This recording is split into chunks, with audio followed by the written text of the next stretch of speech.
Alright, we're going to make a shortened version of the video, and we're going to call it Global Warming. Does it pass the stink test? When you're listening to this presentation and you're looking at the charts and you're thinking about the science, that's the question we want you to be asking yourself. Does this science pass the stink test? This is going to be a much shortened version of the global warming presentation. Recently we were highlighted on the Larry Elders show.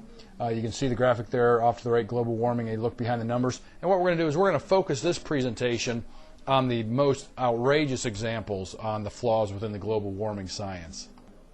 All right, the best example or analogy I can think of for modern global warming theory is the Wizard of Oz. The Wizard of Oz was awfully frightening until you dared to look behind that curtain, and the moment you did, you realized it was a huge fraud.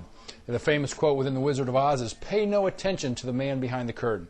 Well, that's what we're going to do in this presentation. We're going to take a look behind the curtain, and we're going to let you be the judge. One of the slides that I get the greatest response to is this slide. If you take a look there, water vapor is by far the most significant greenhouse gas. When I show this in the presentation, people kind of gasp, saying, wait a minute, I thought CO2 was the most significant greenhouse gas. Well, it's not. By far, water vapor is the most significant greenhouse gas. And the quote right there basically states, water vapor constitutes Earth's most significant greenhouse gas, accounting for about 95% of the Earth's greenhouse effect.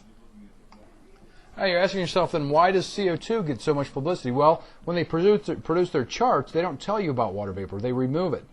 So that when you remove water vapor, carbon dioxide suddenly becomes the most significant of the remaining insignificant greenhouse gases. The way I describe this is like having a drug company running a drug on cancer patients, and let's say 5 out of 100 patients die. They just simply remove the 5 that die and report on the 95 that don't. This is essentially a way that you can statistically lie with numbers, and you can fool the public, counting on them not looking into the numbers and not understanding that the fact is that these are the remaining greenhouse gases with water vapor removed. Okay, now once you add water vapor in and you start to look at the numbers, you start to realize how ridiculous it is to believe that carbon dioxide is the cause of global warming. Because if you look at the entire greenhouse effect from all the greenhouse gases, you'll see there that water vapor accounts for 95%. Okay? 4.72% of the remaining greenhouse gas is due to oceans, biological activity, volcanoes, decaying plants, animal activity, etc., etc. Now you remember, at best, carbon dioxide can be accountable for 5% of the greenhouse gas effect. However, remember, man only produces 5% of atmospheric CO2. So when you put all that stuff together, include global warming, man's contribution to the greenhouse gas is 0.28%. The slice is barely visible on that chart. So once again, do you honestly believe that 0.28% can cause as much fear and panic as the global warming community is trying to promote?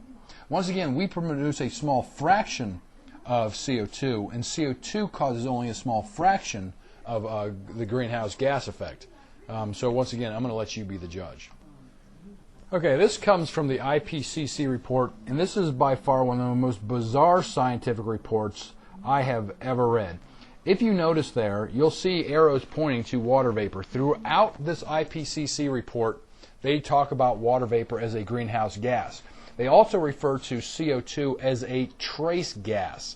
And so when they're discussing global warming in general, they clearly identify water vapor as a significant greenhouse gas, as the most significant greenhouse gas.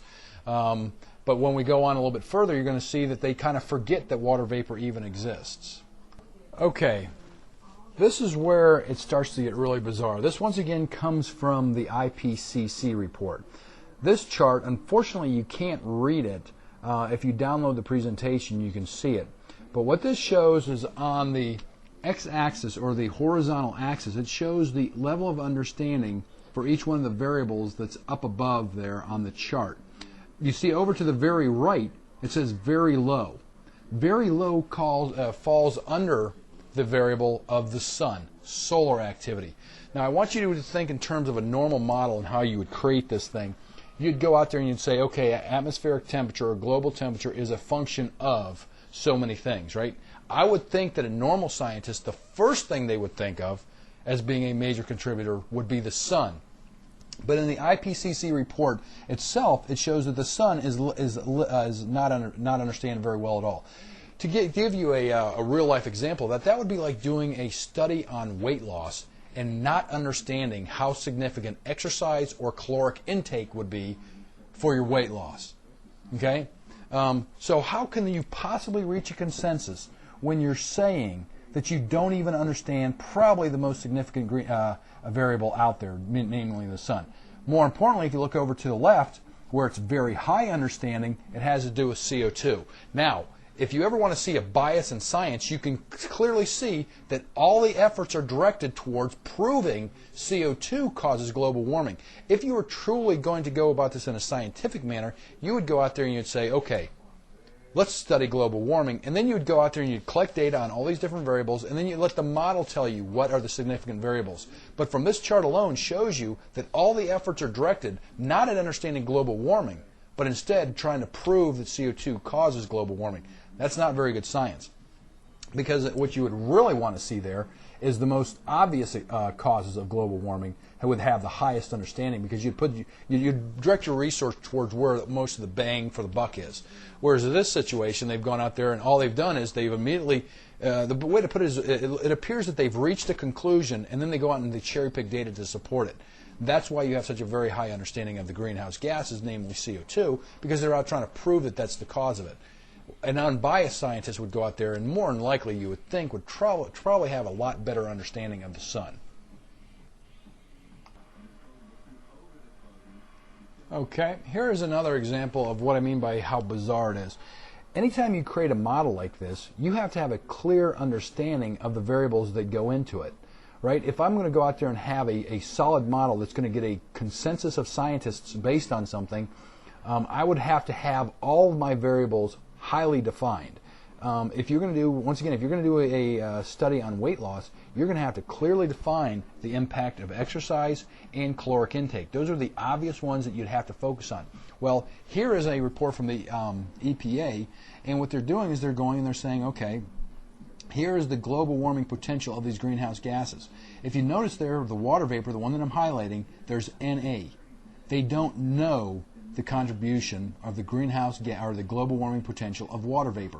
And I ask you, just using some common sense, if you have a report that says water vapor is the most significant greenhouse gas, how could you possibly have any validity or have any confidence in this model if you don't understand the contribution it has to global warming? Does that even make any sense? For me to come out there and say exercise is probably the most significant variable as far as weight loss, but then I don't apply any kind of a coefficient to it or explanation on its impact. Okay. Once again, the reason I would say you probably have Na there is because if you add Na in there, you're going to have a number like 100,000, and all these other numbers become totally insignificant. But you can see that even on their own reports, they report Na for the contribution of water vapor, meaning that they either know it and they're ashamed to show it, that once you show it, it suddenly gives up the ghost. It's like looking behind the curtain. Or B, they don't know it, and if they don't know it, how in the world could you possibly have a scientific consensus? That's why I say that this is really junk science, because this is a clear violation of any scientific method or any type of scientific process. You must clearly define the significant variables within your model. If you don't, your model is junk. All right, now we're going to take a look at the data. Anyone who's ever run one of these scientific models knows that your data is key. Otherwise, it's junk in, junk out. If you don't have good, solid data, your model's not going to be worth a darn. My background was a market scientist. I used a lot of these statistical techniques to model the S&P 500 and other stock market indices. So you'd have, for instance, the S&P 500 is a function of interest rates, economic growth, and earnings growth of the companies within the S&P 500. That would be an example of a model. In that situation, it's very important for you to have the data accurate for the earnings, for the economic growth, for the interest rates, and the inflation rate, and things like that. Now, take a look here at this data. This is the data that they rely upon for their CO2 chart. Okay, as you can see there to the left of it, the one area that's to the left of that vertical line It comes from ice core. Now the ice core data is at sea level, it's Arctic, and there's no biomass surrounding it. To the right of it, that data comes from Mauna Loa, okay, a volcano that's 14,000 feet. Okay, so what they've done to create this CO2 chart is combine two totally dissimilar data sets. Okay, well this takes a better look at what I'm talking about. First of all, the ice core data is a proxy. It's not a direct measurement, whereas the air grab sample, which they use up at Mauna Loa, is a direct sample of the existing atmospheric air. So that's the first problem. The second is that the Arctic sample is taken at sea level, whereas Mauna Loa is taken at 13,700 feet. The other one is, once again, tropical versus Arctic. You can just see that there's, one's a CO2 spewing volcano, and the other one is a, there's no biomass at all around there. And the other thing that's so absurd about the way they did this is think about what's going on in Hawaii. Hawaii, if anything, what you're measuring there is a sample, and you're measuring the increase in traffic out to Hawaii. I mean, you've got, hippies out there smoking drugs in Hawaii. You've got them burning the sugar cane after the harvest. You've got tremendous traffic. You've got ships coming in there. You've got Pearl Harbor. You've got volcanoes. You've got tropical. You've got all sorts of things spewing and contaminating the data source out there that you could just obviously see would artificially increase the level of CO2 in that range of the world. This is the other obvious question. Why didn't they take air grab samples from the Arctic? I mean, does that even make any sense? Why would you go halfway across the world, up 14,000 feet to get your CO2 samples? Wouldn't you just have been a little bit smarter about it and just simply taken CO2 levels from the area where you're taking the ice core? That way you can at least say that you're consistent about for the most aspects of it. Because remember, with science, you're trying to hold most things constant and only change one or two. In this situation, they deliberately varied the location as much as possible to get their readings. That's just not good scientific practices. There's a term, ceteris paribus, meaning all else held equal. They could have eliminated a lot of these problems if they would have just simply taken air grab samples in the same area that they're taking the ice core. That's good scientific practice. Going to Mauna Loa is awful scientific practice, and it makes you suspicious on why they would do that. This is the other thing that's bizarre about this science. This is a chart that shows you how they created that chart of ice core data and Mauna Loa. You'll see that the ice core data ends back in 1891, because you got to remember that ice is packed way down and it takes quite a few years to become ice. There's a gap, and then Mauna Loa starts in the early 1950s. Okay, so this is the data, the raw data for the ice core and Mauna Loa. Okay, well, if you take a look at their own chart then and their own data, you'll see that the 1891 data using ice cores is above the 1950 level for Mauna Loa. Okay? The Mauna Loa level of 1950 is the equivalent of the ice core data from 1860. So there's first there's a gap, and two, you have falling CO2 between 1891 and 1950. Okay, well, you can't produce a chart like that shows a gap in one CO2 falling from 1891 to 1950. So what did they do? Lo and behold, they shift the data a full 83 years so that the ice core data lines up exactly with Mauna Loa. Now, anytime you see something like this in data, you think something's really funny. Just by chance, the data needed to be shifted by the exact date to line up with two totally dissimilar data sets. That should have raised a flag with anybody in the scientific community, and yet people remain silent about it. Now, this is where it gets even more data. I took a look into why in the world are they doing this, and there actually is a reason why they shift the data for some time period. The problem is the data should be shifted, if anything, near 210 years from the one piece of research that's out there on why to do this. But I went to the actual data for the SIPL ice core is what it's called. And what's most bizarre about it is here's the data. And they have data all the way up to, according to their shift, to year 2000.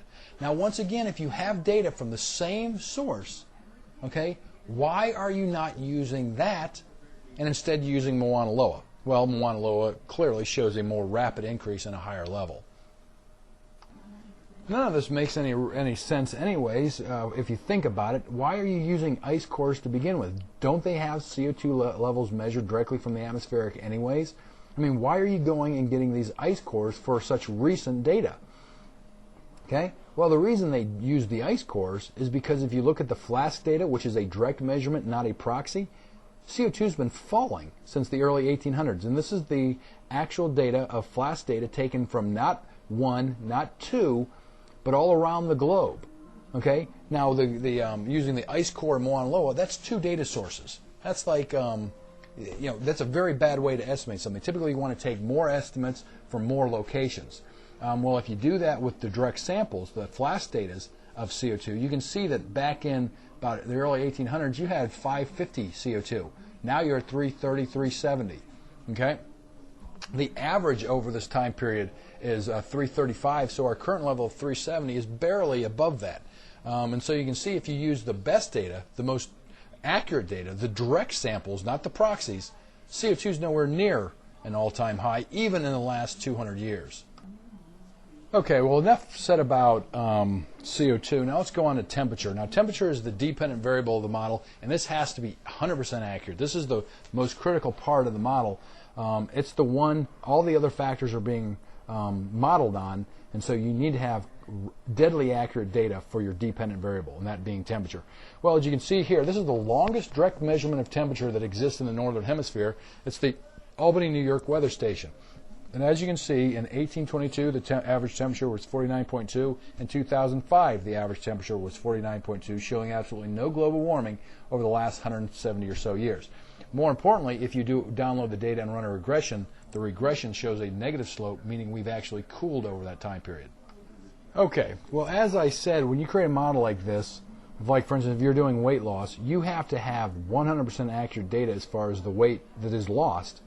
And you also have to have accurate data on your caloric intake and your exercise and whatever other variables you're measuring. So you would think with global warming they would have deadly accurate temperature for deadly accurate data for temperature. Well, believe it or not, they don't. The most critical part of their model is basically totally junk. And what's so bizarre about it is what I'm showing there are actually two different temperature charts. All right. What is so odd about it is these charts were published by the IPCC at different times. So if you were trusting the IPCC data, the supposedly experts in science, in 1996 you would have seen the bottom chart in your report. Then, in just a few short years, in the 2001 report, they show that top chart, the hockey stick chart.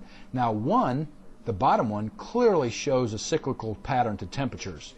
The top one totally ignores that. It's a flat chart. Now, how in the world can you reach a scientific consensus when you don't even have agreed upon data for the dependent variable, the most significant variable of the model?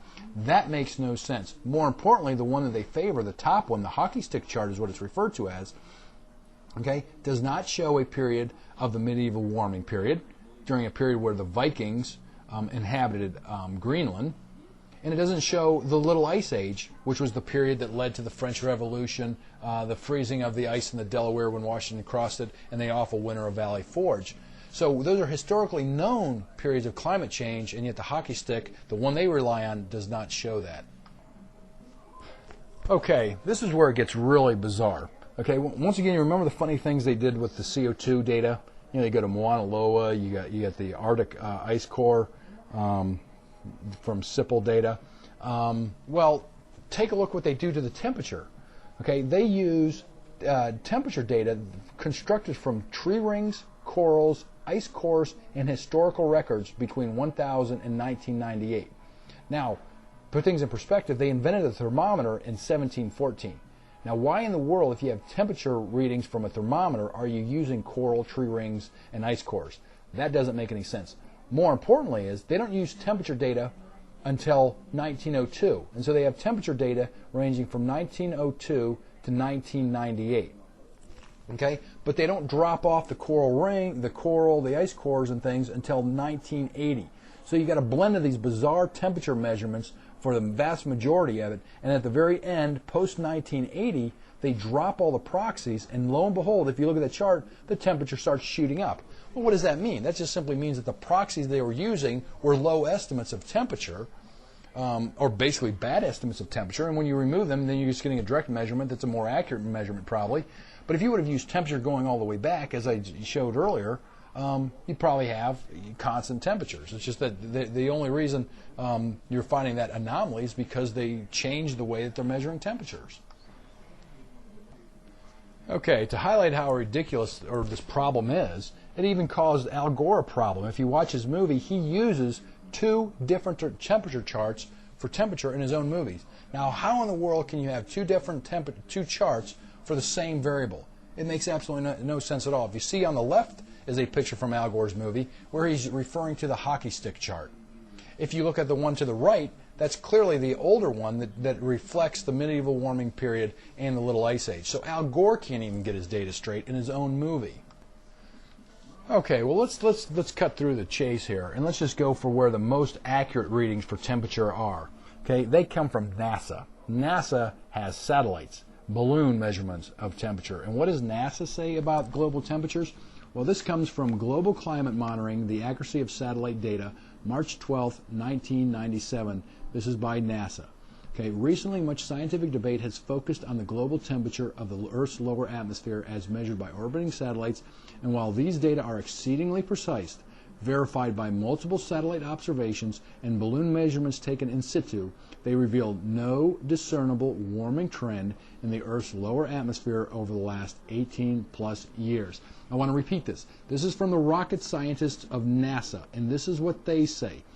Balloon measurements taken in situ, they reveal no discernible warming trend in the Earth's lower atmosphere over the last 18 plus years. That comes straight from the rocket scientists of NASA. Now we're going to put this in, remember that what I just said, 18 plus years, no warming. Now just remember that, and I'm going to show you one other chart. Okay, well if I haven't confused you enough, here's another temperature chart, believe it or not. They've got three different temperature charts to reflect temperature, and yet there's a scientific consensus. Well, this has the blue line is temperature, the red line and the yellow line are CO2 measurements taken from the red line from the Arctic, and then the yellow line is from Mauna Loa.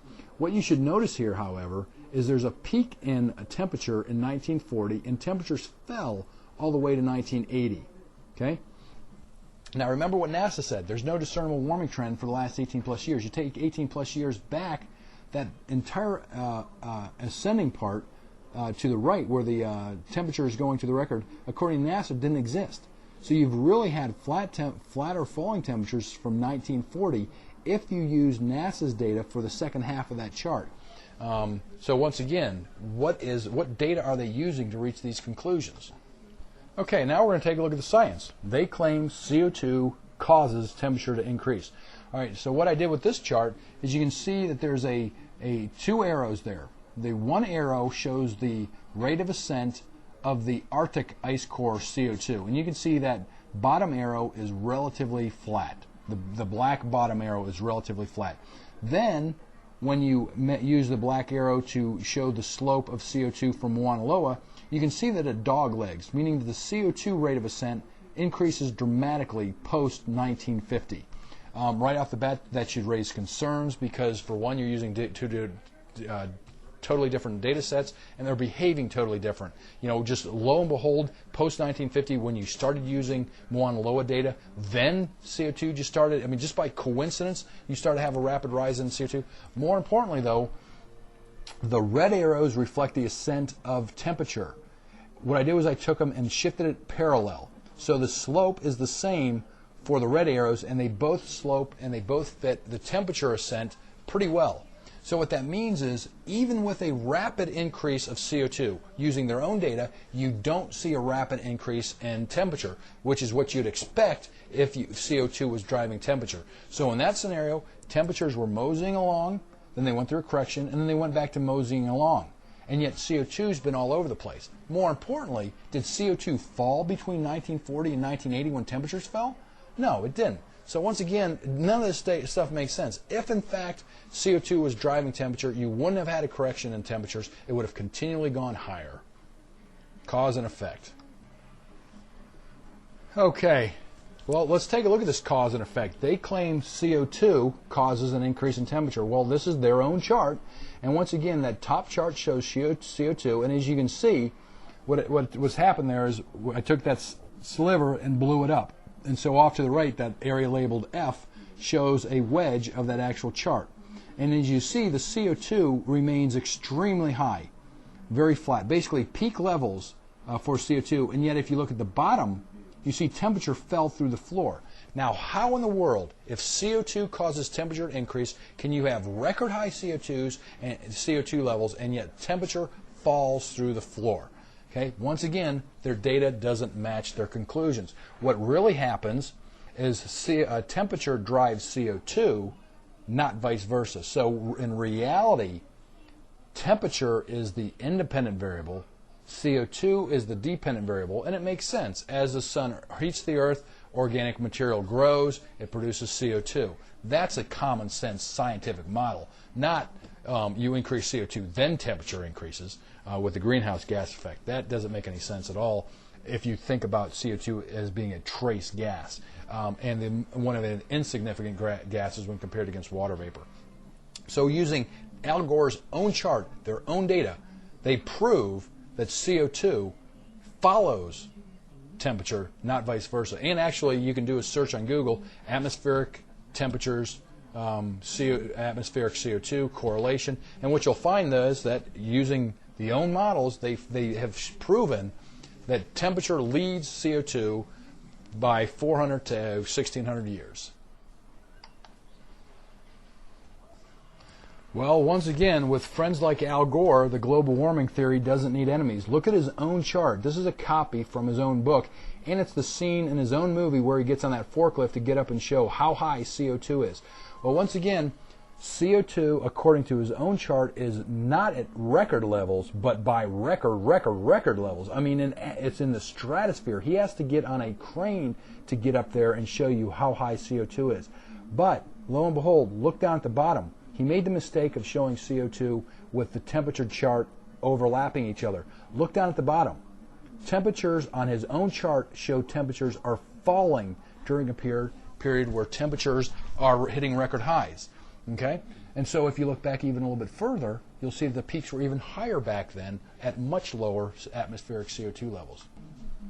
Okay, well, here we are taking a look at I zoomed in on this chart again, and as you can see, I labeled the peaks. You can see they're 1, 2, 3, 4, and 5. All those peaks are higher in temperature than the current peak, and yet the CO2 level is nowhere near, or the CO2 level is far higher than at any time before in history, and that's according to Al Gore's own chart. Okay, and here you can see I just zoomed in a little bit more, and once again, that's the most recent temperature chart in Al Gore's movie. You can see we're not even at a high of the last 1,000 years. That's showing the medieval warming period. Then the trough that was the Little Ice Age, and now temperatures are climbing again. But once again, that number 5 peak from 1,000 years ago is way below the temperature peak of number 4, which was quite a few thousand years ago. But the peak of the number 4 occurred at much lower CO2 levels. The peak number 5 is much lower than number 4, and yet CO2 levels are at record highs by a wide margin. Okay, whenever they claim that this is global warming, that's a myth also. According to their own data, the Arctic area is cooling. So what you do is according to their data, you have northern hemispheric warming, you have southern hemispheric cooling. Now, once again, just think about it. CO2 should be relatively constant worldwide. So if that in fact is the case, you'd expect to have global warming worldwide. You wouldn't expect to have northern hemisphere warming and southern hemisphere cooling, unless for some way you can trap CO2 from going down the southern hemisphere. Okay, well, if it's not CO2 causing it, what could possibly be causing global warming? Well, as I've said, one of the major factors is probably going to be the sun. There's other variables such as the tilting of the Earth and the orbit of the Earth around the sun, but one of them is going to be the sun. And yet, as I showed in the IPCC report, they claim that they know very little bit about it. Anyone who's woken up on a cold winter day or fall day, walked out on your patio, watched the sun come up, and all of a sudden things start to warm up, should have thought immediately, well, maybe the sun has a little bit to do about this. Believe it or not, the global warming people kind of dismissed it. Well, it's not like someone hasn't thought of this. This comes from a research report that was, by the way, published, Al Gore. This was peer-reviewed, and you can see on the left there, you can see that the sun output is highly correlated with temperatures. I mean, you almost have a perfect fit there. In statistical terms, that looks like you have an R-squared of probably about 90 plus, and that means that you can explain 90% of the temperature change just by the sun alone. And then you can see there off to the right, the headline was, "Scientists blame sun for global warming." So it's not new to the scientists, it's just that Al Gore chooses to ignore that, and for some reason that doesn't count as a peer-reviewed science journal for his survey. Okay, this is just a blow-up of the chart. This is just another report, combined total arrangement. And once again, you see an incredibly tight fit between solar output and temperature. And yet you see CO2 there, whereas the temperatures swing all over the place. CO2 is at a constant rate of increase, and yet temperature is nowhere near that. However, you can see that the fit there is almost perfect. It's a glove-like fit for solar output and temperature. That, to me, would be the most logical solution to global warming. It's due to the sun output. That's like doing a survey on exercise, caloric intake, and weight loss. You know, that makes sense. Well, if it was in fact the sun, you would think that you wouldn't only have global warming on Earth, but you'd have global warming throughout the solar system. Well, lo and behold, guess what? The Martian, or Mars, is actually warming. They're noticing that the Mars polar caps are melting also. So once again, you would think that if the sun was causing global warming, it would be solar system wide, and in fact that's what you're seeing. So once again, I think the obvious culprit is the sun, not atmospheric CO2. Of course, that is unless Martians drive SUVs, have coal-burning power plants, have been undergoing deforestation and all those other things. But the facts are, there aren't any of those things going up at Mars, and yet they are experiencing global warming. Okay, here's where it gets real bizarre again. This is from Al Gore's movie, and he shows that out of 928 peer-reviewed journals, nobody disagreed with man-made carbon causing global warming or contributing to global warming. Now, if the question was just simply, do they think it may contribute to it, who wouldn't say no? I mean, there was got to be some minor impact, but not a major impact. Certainly nowhere near as significant as some of the other factors. But what is so bizarre about this is he's claiming that nobody disagrees, and then on the right side of the chart, he shows that when the media reports, out of 636 articles written about global warming, 53 of them had data contrary to the science. Now, does that mean none of these people that the media reported on or interviewed had peer-reviewed articles? I mean, how does that even happen? I mean, there's the media seems to find these people all over the place that are contrarians, and that they have data that doesn't support global warming, and yet none of these people got peer-reviewed journals published. That shows me a tremendous amount of censorship. That's not the way science works. Anytime you see, and what's even more bizarre is, remember, this is a forecast model. You can never get a consensus on a forecast. You know, you go in the financial community, everyone's got their forecasts of the S&P 500. One, they're rarely correct, and two, rarely do they agree. But to get a scientific consensus on a forecast model, it's just absolutely absurd on its face if you really think about it. I mean, what do these scientists do? Have crystal balls? This makes no sense. And this is more the type of stuff you see in the psychic world than in the scientific world. You don't get these kind of consensuses on. I mean, that's like having scientific consensus in economics. You know, there's too many factors going on there. You can't get everyone to jump on the same boat here, especially if you change your dependent variable from one thing to another within a short period of 5 or 6 years. Just the conclusion of this is absurd. And Al Gore, I mean, once again, Al Gore's own data totally disproves his point. And, you know, as I said before, with friends like Al Gore, global warming theory doesn't need enemies. Well, it's kind of easy to see how you can reach a consensus, especially what's been going on in the news recently. First of all, you had the Snow and Rockefeller letter sent threatening the oil companies about funding research that may be contrary to global warming. It's easy to win a debate if you're not allowed to present the other side.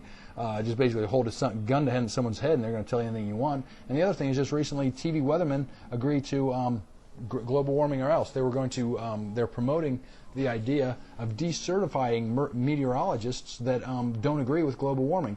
So is that how you want science done? It's basically you either agree with us or you lose your funding, you lose your certification.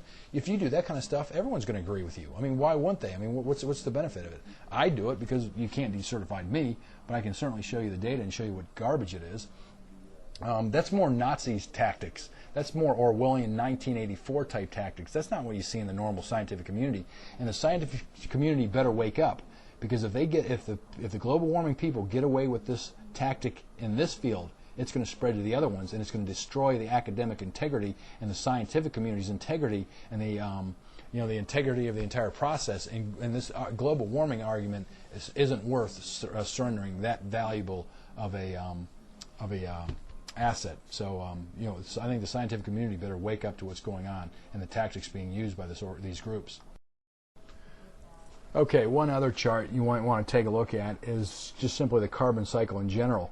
If you notice there, unfortunately you can't read it on this chart, but what you see is that the oceans create a huge amount of atmospheric CO2. Matter of fact, they're the world's major producer of atmospheric CO2, and they're the world's buffer, so they absorb and release CO2. Then you have trees, either decomposition or respiration. If you could see those numbers, what you'd see is tree respiration is 5 times the amount of man-made CO2. So what that means is trees breathing produce 10 times more CO2 each year than man does. And just to show you how insignificant man is, if you put the production of man's CO2 versus what the oceans do, and it's less than 1/20th of what the oceans do. More importantly, there's something called Henry's Law, which is the diffusion of a gas in a liquid. As the sun heats the oceans, they release more CO2. It's kind of like you could do this experiment, take a pop bottle, put it on your stove and turn up the heat. You'll see CO2 flies out of that pop bottle. Well, that's the same thing that happens with the oceans. The oceans are the buffer. And so no matter what the global warming theorists say, they can't get around the fact that Mother Nature has built-in mechanisms to deliberately increase CO2 as the sun heats it.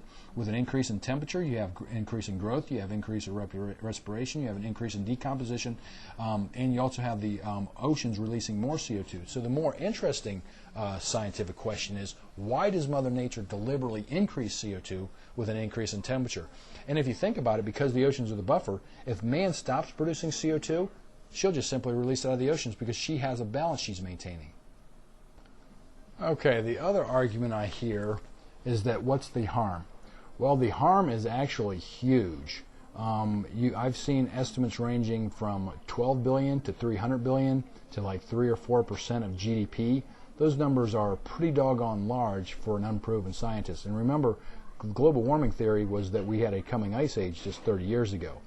Now we flip it 180 degrees to now we have global warming. But more importantly is they're going to use this as a weapon for the government to raise revenues. As you can see there, California sues 6 car makers over greenhouse gases. Al Gore has proposed a green or a carbon tax.